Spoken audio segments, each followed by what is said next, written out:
The Daily Bread Bible study is back for day 89. We are still in 1 Samuel looking at chapters 25 through 27. Now, last time, David and Saul seemed to be reconciled. The rise of God's king seems to be over. Even King Saul acknowledged that David will become king. And now the prophet Samuel is said to have died. Things seem to be wrapping up. Yet more accounts are given to the saga. I will do my best to help you keep the timeline of events straight. So, David has many mouths to feed. All of the followers in the cave, and they are many, and he added even more along the way. Some of the extra followers include shepherds from a man named Nabal, whom David went out of his way to protect from loss. David hopes their master Nabal will return the generosity. David sends men in peace requesting provisions. But Nabal has other thoughts in 1 Samuel 25. But Nabal answered David's servants, "Who is David? Who is the son of Jesse? There are many servants today who are breaking away from their masters. Shall I take my bread and my water and the meat I have butchered for my shearers and give it to men who have come, who I did not know from where?" Now, David becomes angry at Nabal's hardness of heart and feels his character is insulted.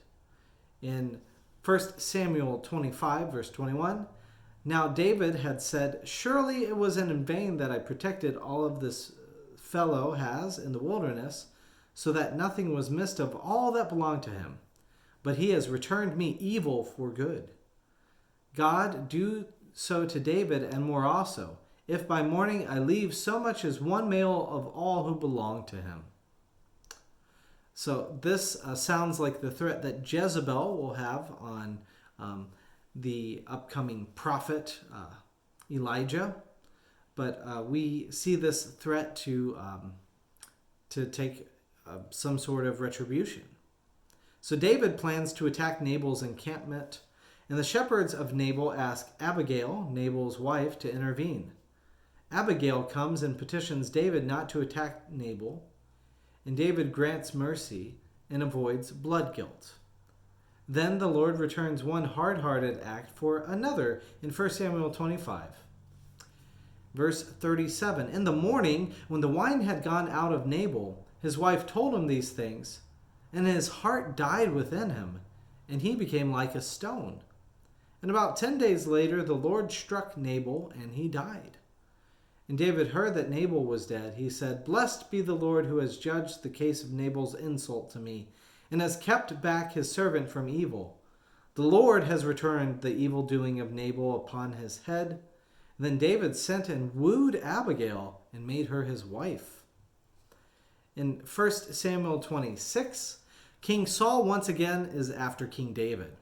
He goes to a place called the wilderness of Ziph, and if this sounds familiar, that's because it is, and as it was mentioned in chapter 23, Saul almost captured David in the wilderness of Ziph in chapter 23 of 1 Samuel.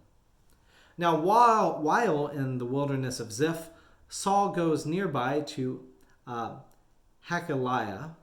David and his companion Abishai make their way in stealth over to King Saul's camp.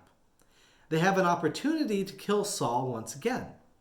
If this sounds familiar, it's because it is similar to when David refrains from killing Saul there in 1 Samuel 24.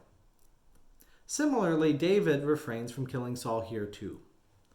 In 1 Samuel 26, verse 11, "The Lord forbid that I should raise my hand against the Lord's anointed. But now take the spear that is at his head and the water jar and let us go." David then calls King Saul again from a safe distance and shows him the objects that belong to Saul. Saul admits he has done wrong to David, sound familiar, and blesses David, another familiar pattern. In 1 Samuel 27, David then decides to go to Gath, the land of the Philistines. If this sounds familiar, well, it should, because David already went to Gath in 1 Samuel 21. This section is very repetitive. And again, this is an attempt to avoid pursuit by King Saul. David also appears to be on speaking terms with King Achish of the Philistines, who even gives him a town of his own to reside in for a year and 4 months. David then fights on behalf of King Achish, bringing the spoils to the Philistines. David pretends to be fighting the Israelites, which he does not, and King Achish comes to trust David, saying in 1 Samuel 27, verse 12, "He has made himself utterly abhorrent to his people Israel, therefore he shall always be my servant." We see that while things look like he is joining with the Philistines, that he will soon enough be able to help out the Israelites from a leadership position. But we will get to that story next time.